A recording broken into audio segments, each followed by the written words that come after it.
Samahan nyo kami. Papunta ng sale ng CO. Sa kanilang warehouse. Kasama ko yun. Yung isa di na mamansin eh. Sino ako? Ano bibili mo doon? Sabi mo kung ano bibili. Bibilin ko. May pinapabili si Adri. Ano bibili niya? Yung darkness na Figma. Oh. So, K-pop album. yes, titingin ako ng K-pop album. Mali mo.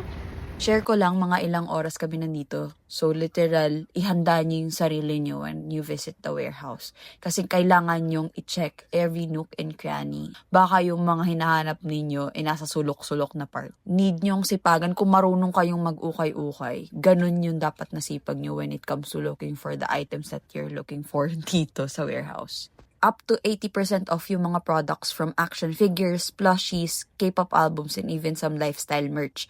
And by the way, dito yan sa Santolan, Pasig. And available lang yan from today until July 31. Kaya kung may mga kulang kayo sa collection ninyo, check nyo na yung warehouse nila. So, last one na naman. Ito yung isang bag PV ng CO or Co. And ito yung mga pinamili natin. Mamaya i-unbox ko to sa bahay. Pero karamihan dito album and mga pasabay. So, magkano ka today? 107. Sa unang unbox. Ikaw din din. Nakano ako 7 pesos. Lol. Plus 0-0. Ikaw magkano ka? 2 something. Oo.